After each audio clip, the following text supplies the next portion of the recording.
एक गांव में एक आलसी आदमी रहता था। वह इतना आलसी था कि वह अपना कोई भी काम समय पर नहीं करता था। वह अक्सर सुबह देर तक बिस्तर में पड़ा रहता और फिर जब उठता तो कभी यहाँ बैठता, कभी वहाँ बैठता, कभी इससे बातें करता तो कभी उससे बातें करता, कभी बच्चों के साथ खेलने लग जाता तो कभी सुबह सुबह ही गैर जरूरी काम करने लग जाता। तो इस तरीके से वह अपना सुबह का समय व्यतीत कर देता और फिर जब दोपहर नज़दीक आने लग जाती तो सोचता कि अब तो दोपहर होने वाली है, इसीलिए स्नान करके पहले भोजन कर लेता हूँ, फिर काम करूँगा। फिर जब वह भोजन कर लेता तो सोचता अभी थोड़ी देर आराम कर लेता हूँ, फिर काम में लग जाऊँगा। जब वह आराम करने के लिए लेटता तो उसे नींद आ जाती और वह 1.5-2 घंटे की गहरी नींद में चला जाता। जब वह नींद से जागता तब तक शाम का समय नज़दीक आ जाता और वह सोचता अभी थोड़ी देर में काम शुरू करूँगा। लेकिन आदत से लाचार वह फिर कोई गैर जरूरी काम पकड़ लेता या फिर किसी मित्र या पड़ोसी से गप्पे मारने लग जाता या फिर कहीं आसपास घूमने निकल जाता। इस तरीके से उसकी शाम भी बीत जाती और रात आ जाती। रात में भोजन के पश्चात जब वह सोने के लिए जाता तो वह आत्मग्लानि से भर जाता। उसे यह सोचकर बड़ा दुख होता कि मेरा आज का दिन भी यूं ही बर्बाद हो गया। वह रात को यह निश्चय करके सोता कि मैं कल सुबह जल्दी उठकर अपने काम पर लग जाऊंगा, किसी भी प्रकार का टाल मटोल नहीं करूंगा और ना ही आलस्य करूंगा। लेकिन जब सुबह होती तो उसका आलस्य फिर उसे घेर लेता। उसका बिस्तर छोड़ने का मन नहीं करता। वह देर से उठता और आदतन वह सारे काम करता जो उसने पिछले दिन किए थे। तो इस तरीके से वह आलस्य और टाल मटोल के चक्र में फंस चुका था। ऐसा नहीं था कि वह कुछ करना नहीं चाहता था या फिर आलस्य के अपने इस चक्र को तोड़ना नहीं चाहता था। वह कई बार आलस्य के इस चक्र को तोड़कर अपने महत्वपूर्ण कामों को करने में जुट भी जाता था, लेकिन वह अपनी इस नई आदत को लंबे समय तक कायम नहीं रख पाता था और फिर से अपनी वही पुरानी टाल मटोल की आदत में फंस जाता था।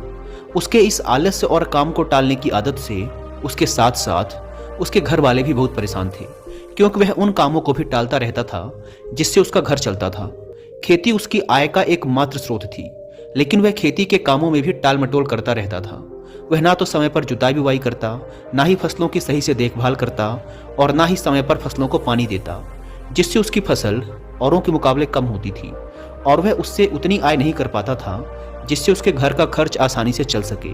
घर में पैसों की कमी की वजह से अक्सर उसे पत्नी के गुस्से और तानों का सामना करना पड़ता था और कभी कभी तो बात लड़ाई तक भी पहुंच जाती थी, जिससे अब वह बहुत परेशान रहने लगा था। लेकिन वह चाह कर भी अपने इस मानसिक आलस्य के दुष्चक्र को तोड़ नहीं पा रहा था। एक दिन ऐसे ही वह अपने घर के बाहर बैठकर अपने आलस्य से बाहर निकलने का तरीका सोच रहा था कि तभी अचानक उसकी नज़र अपने घर से कुछ दूरी पर बने मंदिर में रहने वाले महात्मा जी पर पड़ी। महात्मा जी को देखते ही उस आलसी व्यक्ति को महात्मा जी की अनुशासित दिनचर्या की याद आ गई। उसने सोचा, ये महात्मा जी रोज सुबह 4 बजे से भी पहले उठकर गांव के बाहर की नदी से स्नान करके आ जाते हैं। उसके बाद जब ज़्यादातर गांववासी सो रहे होते हैं तब वे अपनी पूजा पाठ और ध्यान इत्यादि के काम में लगे होते हैं और जब तक गांव वालों की सुबह होती है और वो अपने दिनचर्या की शुरुआत करते हैं तब तक ये महात्मा जी अपने मंदिर परिसर की साफ सफाई करके अपने मुख्य दैनिक कार्यों को खत्म कर चुके होते हैं। उसके बाद ये भिक्षा के लिए गांव में जाते हैं और भिक्षा लाकर अपना भोजन भी स्वयं बनाते हैं। भोजन करने के पश्चात ये पूरी दोपहर धर्म ग्रंथों का अध्ययन करते हैं और फिर शाम को मंदिर में आने वाले श्रद्धालुओं के साथ प्रवचन और वार्तालाप भी करते हैं। इसके पश्चात ये शाम की संध्या आरती करके अपना भोजन बनाते हैं और फिर रात में जल्द ही मंदिर के बाकी काम खत्म करके समय पर सो भी जाते हैं। तो आखिर ये इतने अनुशासित और कर्मशील कैसे रह पाते हैं? और ये महात्मा जी तो इतनी व्यस्त दिनचर्या का पालन वर्षों से करते आ रहे हैं। थोड़ी देर तक ऐसे ही प्रश्नों पर विचार करने के बाद वो आलसी व्यक्ति उन महात्मा जी के पास जाकर अपने आलस्य के कारणों का पता लगाने का निश्चय करता है। वह तुरंत ही उस मंदिर में पहुंच जाता है और उन महात्मा जी को प्रणाम करके उनसे विनती भरे स्वर में कहता है, मुनिवर, मैं आपके पास अपनी एक बहुत बड़ी समस्या लेकर आया हूँ। महात्मा जी ने कहा, क्या समस्या है तुम्हारी जिसे तुम इतनी बड़ी समझ रहे हो? उस आलसी व्यक्ति ने अपने आलस्य और टाल मटोल की पूरी कहानी महात्मा जी को सुना दी।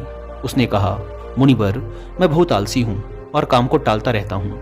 मैं सुबह देर से सोकर उठता हूँ और फिर अपना सुबह का समय गैर जरूरी कामों में बर्बाद कर देता हूँ। उसके बाद मैं सारा दिन अपने महत्वपूर्ण कामों को टालता रहता हूँ और मेरा पूरा दिन बस यूं ही बर्बाद हो जाता है। और जब रात होती है तो मुझे खुद पर ग्लानि होती है और दुख भी होता है कि मैंने पूरा दिन बस यूं ही बर्बाद कर दिया। लेकिन अगले दिन मैं फिर वही सारी गलतियां दोहराता हूँ और समय को बर्बाद करता हूँ। मुनिवर, मैं आलस्य और टाल मटोल के बुरे दुष्चक्र में फंस चुका हूँ और इससे बाहर नहीं निकल पा रहा हूँ। कृपया मुझे अपने इस आलस्य से बाहर निकलने का कोई रास्ता दिखाएं। मैं आपके पास बड़ी उम्मीद लेकर आया हूँ। उस आलसी व्यक्ति की बात पूरे ध्यान से सुनने के बाद महात्मा जी ने कहा, आलस्य वो सुख है जो हमें दुख ही दुख देता है। कार्य या परिश्रम करने की क्षमता होने के बावजूद उस कार्य को ना करना या उसे करने में टाल मटोल करना ही आलस्य करना कहलाता है। और ये आलस्य व्यक्ति को कहीं का नहीं छोड़ता। तुम्हारी आलस्य और टाल मटोल का सबसे बड़ा कारण तुम्हारी सुबह की खराब दिनचर्या है, क्योंकि तुम अपना सुबह का कीमती समय ही व्यर्थ के कार्यों और टाल मटोल में बर्बाद कर देते हो, जिससे तुम्हारे दिन की शुरुआत ही खराब होती है। और फिर जैसे जैसे दिन गुजरता है तुम्हें लगने लगता है कि तुम्हारा आज का समय भी बर्बाद हो गया। फिर तुम्हारा मन और भी ज्यादा आलस्य और टाल मटोल करने लगता है, जिससे तुम्हारा बाकी का समय भी यूं ही बर्बाद हो जाता है और तुम कुछ भी महत्वपूर्ण नहीं कर पाते और इस आलस्य के चक्र में फंसकर रह जाते हो। अगर तुम अपने सुबह को जीतना सीख लो, अगर तुम अपने सुबह के समय का सदुपयोग करना सीख लो, तो तुम्हारा बाकी का दिन आसानी से संवर जाएगा। लेकिन सुबह को जीतना इतना आसान नहीं है। इसके लिए तुम्हें कुछ महत्वपूर्ण आदतों को अपने सुबह की दिनचर्या में शामिल करना होगा और उनका दृढ़ता से पालन भी करना होगा। तो आज मैं तुम्हें सुबह की ऐसी 7 आदतों के बारे में बताऊंगा, जिनको अगर तुमने अपने सुबह की दिनचर्या में शामिल कर लिया तो ना केवल तुम अपने आलस्य और टाल मटोल से छुटकारा पालोगे, बल्कि एक अनुशासित और मजबूत व्यक्तित्व वाले इंसान भी बन जाओगे। तो इन 7 आदतों के बारे में ध्यान से सुनना। सुबह की पहली आदत जो तुम्हें अपनानी है वो है ध्यान का अभ्यास। चित्त को एकाग्र करके किसी एक वस्तु पर केंद्रित कर देना ध्यान कहलाता है। ध्यान करने से आत्मिक तथा मानसिक शक्तियों का विकास होता है। अगर तुम रोज सुबह बैठकर 10 से 15 मिनट सिर्फ अपनी सांसों पर ही ध्यान लगाओ, आती जाती सांसों को देखो कि जब सांस तुम्हारे अंदर जाती है तो पेट कैसे फूलता है और जब वही सांस बाहर निकलती है तो पेट कैसे पिचकता है। देखो कि सांस पेट से चल रही है या सीने से, सांस दाएं नाक से ज्यादा चल रही है या बाएं नाक से। तुम जब अपनी सांसों के प्रति जागरूक हो जाओगे तो यही ध्यान प्रक्रिया बन जाएगी और इस आदत को अपनाकर तुम्हारे अंदर जागरूकता और एकाग्रता बढ़ेगी और तुम देखोगे कि तुम पूरे दिन शांत, प्रसन्न और जागरूक रहोगे। तुम जो भी काम करोगे उसे पूरी एकाग्रता के साथ करोगे और तुम्हारे लिए वर्तमान में रहना बहुत आसान हो जाएगा। तो ये बहुत ही आसान लेकिन बहुत ही ज़्यादा प्रभावशाली आदत है, इसीलिए इसे जरूर अपनी सुबह की दिनचर्या में शामिल करो। सुबह की दूसरी आदत है धन्यवाद प्रकट करना। सुबह का माहौल शांत और खुशनुमा होता है। इस समय प्रकृति में एक अलग ही पवित्रता और ऊर्जा फैली रहती है, तो यह बिल्कुल सही समय है आभार प्रकट करने का। तुम्हारे जीवन में जो भी अच्छी चीजें, अच्छे लोग या अच्छी परिस्थितियां हैं जिनसे तुम्हें खुशी मिलती है, उन सब के लिए इस ब्रह्मांड को या उस ईश्वर को जिसे तुम मानते हो धन्यवाद कहो।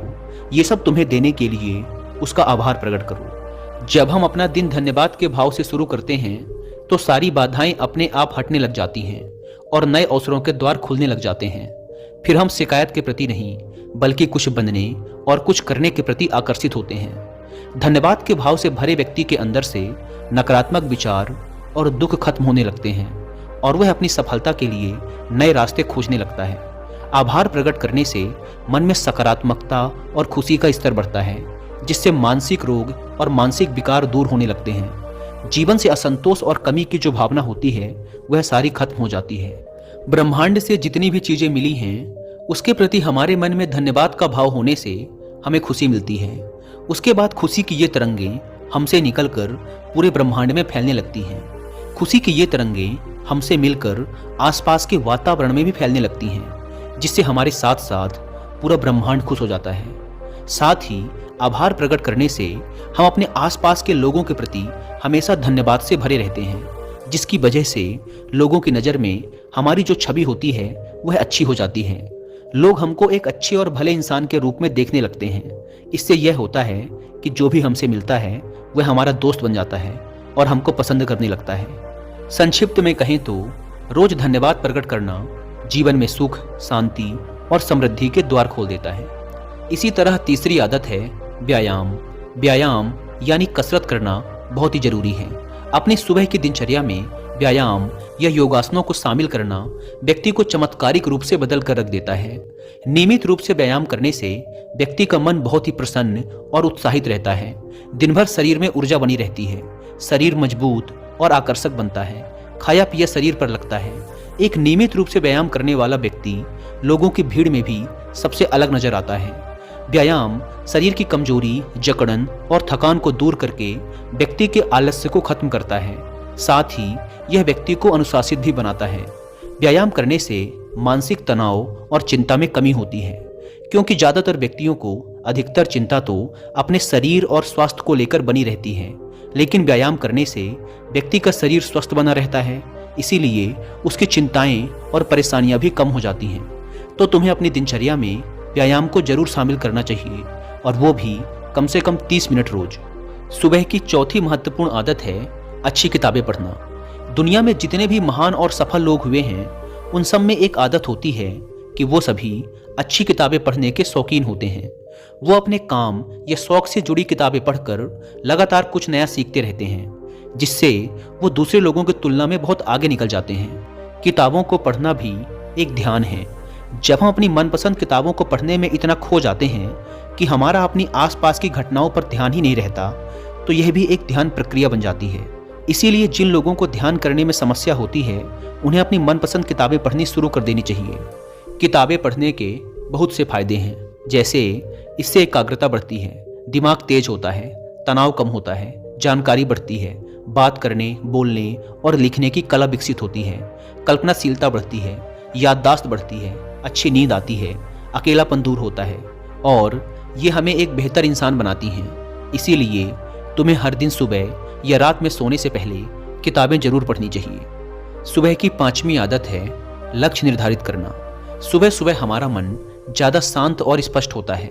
हम ज़्यादा स्पष्टता के साथ सोच सकते हैं। इसीलिए दिन भर में क्या क्या काम करना है, कौन सा काम किसे सौंपना है या किस नए काम की शुरुआत करनी है, इन सब चीज़ों की योजना सुबह सुबह ही बना लेनी चाहिए। लक्ष्य निर्धारित करना इतना जरूरी क्यों है? क्योंकि हमारा मन इतना चंचल होता है कि वह एक दिशा में आगे बढ़ने के लिए तैयार नहीं होता, बल्कि जो मन को अच्छा लगता है उसी दिशा में कार्य करने के लिए हमें मजबूर करता रहता है। मन की इच्छाएं मौसम की तरह होती हैं, जो हर कुछ समय अंतराल के बाद बदलती ही रहती हैं। इसीलिए मन की इन इच्छाओं को नियंत्रित करने के लिए लक्ष्य को निर्धारित करना बहुत आवश्यक होता है। जब हम लिखित रूप में अपना लक्ष्य निर्धारित कर लेते हैं, तो हमारा लक्ष्य हमें एकदम साफ साफ दिखाई देने लगता है और लक्ष्य निर्धारण के द्वारा हम अपने मन पर काफ़ी हद तक काबू भी पा लेते हैं। लक्ष्य निर्धारण के द्वारा हमें अपने मन को एक कार्य में केंद्रित और एकाग्रचित करने में मदद मिलती है। सुबह की 6ठी आदत है पानी पीना। सुबह उठते ही 2-3 गिलास पानी पीना शरीर के लिए अमृत का कार्य करता है। सुबह सुबह पानी पीने से पेट अच्छे से साफ होता है। शरीर में रात भर में जो भी पानी की कमी हुई है, उसकी पूर्ति हो जाती है। सुबह अच्छे से पानी पी लेने से शरीर में दिन भर ऊर्जा और ताजगी बनी रहती है। सुबह ज़्यादा पानी पीने का एक फायदा ये भी होता है कि फिर हमें दिन भर बार बार प्यास नहीं लगती। अगर शरीर में पर्याप्त पानी की मात्रा बनी रहती है, तो इसके बहुत सारे फायदे भी होते हैं। जैसे इससे शरीर की अच्छे से सफाई हो जाती है, त्वचा चमकदार और सुंदर दिखती है, दिमाग तेजी से कार्य करता है, पाचन में सुधार होता है और शरीर का वजन नियंत्रित रहता है, जिससे शरीर को आलस्य और थकान कम होती है। इसीलिए सुबह उठकर गुनगुना पानी पीना बहुत ही अच्छी आदत है। सुबह की 7वीं अच्छी आदत है कि सुबह का नाश्ता अच्छा और पौष्टिक हो। नाश्ता हमारे दिन का पहला भोजन होता है, इसीलिए इसका पौष्टिक और अच्छा होना बेहद जरूरी है।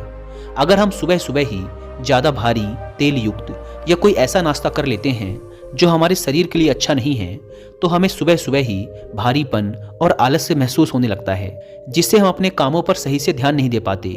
और अगर हम भूख होने के बाद भी सुबह नाश्ता नहीं करते, तो फिर हमें कमजोरी, भूख और थकान सताने लगती है, जिसकी वजह से भी हमारा काम पर मन नहीं लगता। इसीलिए अगर हमें सुबह भूख महसूस होती है, तो अच्छा और पौष्टिक नाश्ता जरूर कर लेना चाहिए। लेकिन ये जरूरी है कि भूख लगे। नाश्ता जबरदस्ती या फिर सिर्फ नियम पूरा करने के लिए नहीं करना है। इतना कहने के बाद महात्मा जी ने अपनी बात समाप्त कर दी और उस आलसी व्यक्ति ने भी महात्मा जी की बातों को ध्यान से सुनने के बाद उन 7 आदतों को अपने सुबह की दिनचर्या में शामिल करने का निश्चय कर वहां से चला गया। दोस्तों, आज के समय में एक और बुरी आदत है जिसकी वजह से लोगों के सुबह की दिनचर्या खराब हो जाती है, और वह आदत है उठते ही मोबाइल फोन पर लग जाना। आजकल तो लोगों के सुबह की शुरुआत ही मोबाइल के साथ होती है। उठते ही सोशल मीडिया पर लग जाते हैं और सुबह के लिए इससे बुरा काम और कुछ हो ही नहीं सकता। आपको सुबह उठने के बाद 1.5 से 2 घंटे तक स्क्रीन को नहीं देखना होता है, इससे दूर रहना होता है। देखिए, मोबाइल हमारी सुविधा के लिए बनाया गया है और ये बहुत अच्छा है, लेकिन अगर यही मोबाइल हमें बीमार और कमज़ोर बना रहा है तो यह बहुत बुरा है और ये हमारी कमज़ोरी है, क्योंकि मोबाइल खुद से उछलकर हमारे हाथों में नहीं आता। वो हम ही हैं, वो हमारी ही कमज़ोरी है जो इससे चिपके रहते हैं और फिर बोलते हैं कि मोबाइल का एडिक्शन छूट नहीं रहा। ऐसे दोष देने से कुछ नहीं होगा। हमें खुद को संभालना और सुधारना होगा, खुद पर नियंत्रण लाना होगा और सुबह के स्क्रीन टाइम को बिल्कुल ख़त्म करना होगा। ना लैपटॉप, ना टीवी और ना ही मोबाइल। सुबह अलार्म के लिए भी मोबाइल का उपयोग नहीं करना। अलार्म के लिए एक छोटी सी अलार्म घड़ी खरीद लो, क्योंकि किसी भी बहाने से सुबह हाथों पर मोबाइल नहीं आना चाहिए। तो ये थी वो 8 आदतें जिन्हें अगर आप अपनी सुबह की दिनचर्या में शामिल कर लेते हैं तो आपकी सुबह तो शानदार बनेगी ही, साथ ही आप अपनी ज़िंदगी में बहुत ही सफल और खुशहाल भी रहेंगे। तो दोस्तों, मुझे उम्मीद है कि आपको यह वीडियो पसंद आई होगी और वीडियो में यहाँ तक बने रहने के लिए आपका बहुत बहुत धन्यवाद।